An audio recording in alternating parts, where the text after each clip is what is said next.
Hey, what's up guys? So I'm happy to announce today the different estimating systems I have now include kitchen cabinets. And I'm gonna go over that here in just a minute. But before I do that, I just wanna give a warning, especially to people that are still new into the painting world and business about kitchen cabinets. The easiest way that I can, express this is, there's people that paint properties like homes and businesses, and then there's like automotive finishes. And a lot of times those businesses are completely separate and different. You would never paint a car the same way you'd paint a house. You're not gonna brush and roll a car, at least I hope not. So different products, different procedures, different equipment. It's almost like a completely different thing, even though they're both, painting. And I would say kitchen cabinets is kind of in the middle of that. I wouldn't say it's its completely own separate thing, even though I know of businesses that's all they focus on, that's all they do is that niche, because it is very specific. There's certain things that come to it. So my point here is some of the biggest lessons that I've learned in terms of like losing money and having a job go bad have been from kitchen cabinets. And I talk with a lot of painters, and some of the biggest horror stories I've heard and seen is people getting into kitchen cabinets and having something go wrong. Maybe the first 5-10 jobs go good, but it only takes one job to really go wrong for you to realize like, man, kitchen cabinets, in my opinion, is kind of its own thing. So we'll talk a little bit more about like the different kinds in a sec, but it's a big difference between going to like an old rental where the cabinets are already painted, they've got brush marks all over them, they're just old and look kind of bad, like dirty and stuff, and they're just like, yeah, put another coat of paint on, I want you to look good, versus going into a really nice home where the cabinets were previously stained and they want to change it to paint. I would almost say like one is painting, one is like refinishing in a way. But I just want to make sure, like, do your research, make sure you know what you're getting into if you're going to be bidding kitchen cabinets. And it comes down to setting really, really good expectations and also just understanding it. It's taken me over a year to really test a lot of stuff, learn, figure out problems and issues that happen, and understand like the why behind it, to feel confident to really want to incorporate kitchen cabinets into my business. And I didn't do kitchen cabinets for over a decade. So I'm not trying to completely shy you away and say, oh, you can't do it. I'm just saying, hey, fair warning, just because you can bid them doesn't mean that you should. And in the future, I'm going to make a bunch of videos, testing different products and showing the difference, talking about like whether you should caulk or not, how do you prevent bridging, what are the different methods and techniques for filling grain, what do you do when you run into like fish eyes or other issues that arise. But in this video, I just wanted to show you, hey, you can bid cabinets now. So let's jump into the computer and show you how that is. All right, now the most common way that I see how people like to estimate cabinets is they like to do a price per door and a price per drawer, which is fine. And, the simpler, the better in a lot of ways. I like to do it based on how many hours it would take per door versus how many hours it takes per drawer. Regardless of how you do it, you can come up with the same answers. But if you're doing it just price per unit, I'll just show you how I do that on my CRM real quick. So I'd come to my templates here, and as time goes on, I'm going to be loading more and more templates into here where it's going to like auto pull in stuff about your company already there for you and just give you like examples and outlines and templates. But here would be like a cabinet estimate example where, again, it's going to pull in like contact's name, address, that kind of stuff. You could put, verbiage in here if you want. You could also just delete this. And then we've got our, price per unit here, or if I was going to use this for a client, I'd just say use template. I would pick the client. I'll just do this like fake one where you can see it's like pulling in their information. Everything in yellow is, their stuff or the company's stuff. Like I said, if you wanted this like below there, you can just literally like click and drag so that, rearrange it. Maybe you want it like next to it for some reason, like do columns and stuff like that. Or just hit the trash can. If you want to get rid of that altogether, you can format this in different ways. But obviously you've got your prices, right? So we're doing 174 per door. So, if it was like only 24 doors, you do that, change it. You can add a discount, add in tax if you're in an area that needs taxes. But the tough part about bidding this way is when things like your wage rate or the cost of the paint changes, that's going to affect the price per unit. Now you could separate out the materials, or what's really popular is, you have like, hey, this is for like, something that's say $50 a gallon. And then you'd have like another option here where you could pre-select something that's already like in here, or I would go upgrade premium paint, something like that. Could add a lot more descriptions, and we'll say, this is like $100 more, or whatever you want it to be. I'll just press add new item. And what's cool is I can make this optional and make these not optional, so that when you send this to the client, they can click this on or off. I'll show you like preview real quick. They could choose to upgrade it if they want to, and it'll affect the price, right? So if we turn that on, you see it bumps it up $100. But that's a popular thing, is like, hey, here's like our run-of-the-mill paint, but if you want to use a better one, that's an extra charge on top, something like that. But like I said, I'll deck out a bunch of templates over time. I'm also going to be segmenting my CRM so that you can like just buy this DocuSign feature, and I'm going to make it the cheapest one out there, so like $5 or something, or just buy the phone system, or just buy the review system, and kind of separate everything out, because I know a lot of people don't need everything the CRM can do. But in this case, we would want to add a signature in somewhere, say, hey, this is where they're going to sign. You could add checkboxes, dates.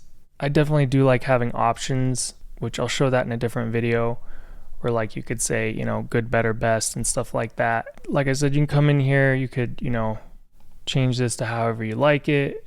You can put links in here if you want to, like, hey, check this video out to see what it looks like, grain filled versus not filled. You could even drop in like a video if you want. Tables is probably the best feature, where you can add as many columns as you need. You can make them disappear so that you just have like 10 columns or rows and stuff. I'll show you in different videos, but the point is, this is a typical normal way to estimate, and you can totally do this. Now, the way I like to estimate, which if you've seen any of my stuff, is I use spreadsheets. So here's my interior sheet, and these are all the standards that I have for it. But for cabinets, I've got 3 different kinds of options. So the first option is, the high end quality, where now our process is we're going to remove the doors and drawers, we're going to clean them, then we're going to mask everything, we're going to sand everything down, prime it, paint it, reinstall the doors and drawers. And it's typically 2 coats, but we don't specify that. So we just say, hey, we're going to put on as many coats as needed. Something that can happen with cabinets is you get like bleed through or tannins from the wood. So you want to make sure you're using a good primer, good product, that kind of stuff. But this is like the high end option, right? To where I would say it's more like refinishing the cabinets in paint.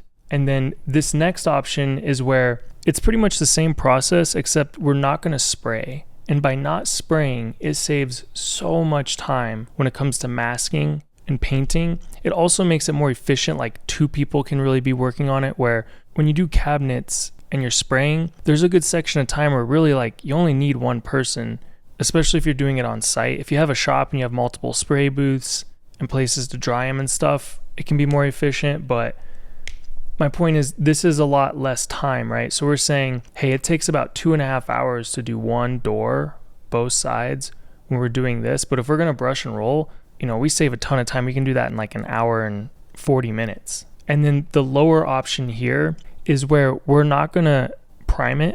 We're just going to put paint on it. So this would be your scenario where like it is a rental. They're already painted. They've got some like ketchup smears and just look dirty and old. And so, we'll clean them off real quick and then paint it. This is like the most cost effective, but not, refinishing. I'd say this is really like painting. And, there's a huge difference there in like what the process is. And that's where your expectations have to be really good. But that's why this is so much, cheaper. It takes so much less time. And, here's my standards. And I have on this column here, the time, how much can you do in 1 hour? And then right here, I have it broken down in price per unit or per unit price. But that depends on these variables over here. So like it depends on what you actually pay for a wage rate, or what you pay per unit or per hour. If you're only paying $15 for labor for every window versus you're paying $30, that's obviously going to change the price per unit. Another thing that matters is like how much is the paint, right? So if it's $45 per gallon, you'll watch these prices here will change. That's drastically going to reduce the per unit price. Same thing with your primer cost. Maybe you're using primer that's $30 a gallon. For those options where you are priming, that's obviously going to make the per unit price less. And then obviously some other things like, if you're caulking, how much does the caulking cost? And then a big part of it is like, what is your markup, right? What do you want your labor and materials to be in terms of percentage of the job? So that's going to make a big difference. If we put 50 instead of 45, it's going to bring prices down. So that's why I don't actually bid in this per unit price, is because these variables matter. And if you want to change the per unit price and you don't have it broken out like I do here, it gets really difficult because you're like, okay, my paint supplier just called me, told me they're doing a 10% increase in all the materials.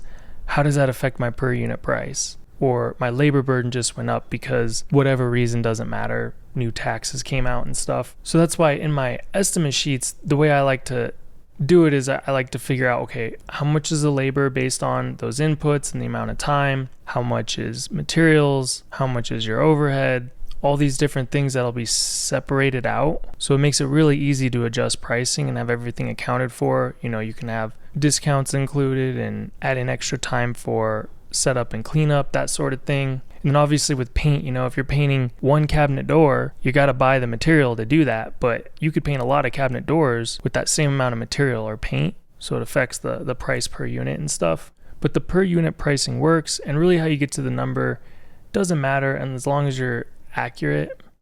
But a lot of times on like a contract or something, I don't really break it down for homeowners. I just say, hey, if you want to do A, B, and C, like list it out for them, it costs this much, and just have like a bulk price.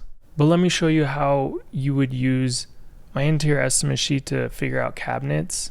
So on this inputs here is where you've got all of these different types, and you can always add a new input. You can just say like new thing, and then you just have to fill it out, right? So how many linear foot per hour of this new thing can you do? And this is for baseboard. You can just put that in there and I'll work with the sheet. And then we've got our miscellaneous stuff, right? That doesn't really line up with like wall type or ceiling type or doors or windows. So that's where the cabinets are. They're under miscellaneous hourly. So it's when you're thinking of it in terms of how many hours per unit or how many units per hour. And you could put either one in. What I mean by that is, if it's like, okay, I can do one cabinet door in 1.5 hours. If I put 1.5 here, it's going to spit out how many units you're doing per hour, which means you can do 0.6 cabinet doors for every hour. Or if I put in, I can do 3 cabinet doors per hour, I'll put 3 here. So then it's saying in a third of an hour or 20 minutes, I can do a whole unit, meaning 1. So I can do 3 in 1 hour, or I can do 1 unit in 0.3 hours. Okay, and then we just need to know how much surface area is there to paint based on whatever unit you put in here. Maybe it's a light and you're just putting in time for masking, so there is no product, so you'd put 0. Or this is about how much surface area is for both sides of a average cabinet door, and that's all this column is, so that the system can predict how much paint to use. So what I would do is I would make a template of this that's specific for cabinets. And then for each room, I would have my different things, right? So you've got this enter miscellaneous hourly. I would put my doors here, and then I'm going to put my drawers here. And then if you do like to count some of the flats or like the sides like I do, you can put that on the third one as well. If you do want to have stuff in for like, hey, I'm going to charge extra to fill the grain, or I'm going to charge extra to install new hardware, you could do that as well. But then you just come in here and you'd put, how many doors, we'll put like 25, how many drawers, I'll put like 12, and then how many flats, I'll put like 4. Then I'm going to come to my prices page, and you can see it's telling me to select a paint and select a primer. Now, if I chose an option like this one that just has paint and it doesn't say prime in it or primer, then you'll see the primer goes away for 1. But I'll change that back real quick. And I'm going to come down here and I'm going to select for my miscellaneous paint for the cabinets. I'm going to say the Gallery series from Sherwin, and then I'll do, the Extreme Bond Primer. And you can put in any kind of paints if you like the Renner, Centuron, or ICA, or Malaysia, or Envirolac, Circa, ML Campbell, Icro, all the different cabinet paints. You can just put them in here. I would include the cost of the catalyst if you're using a 2K product just as one thing. So what I mean by that is you'd say like, 2K product. And I would just put the cost of the paint and the catalyst. So you'd be like equals 100, and then maybe the catalyst is like $30.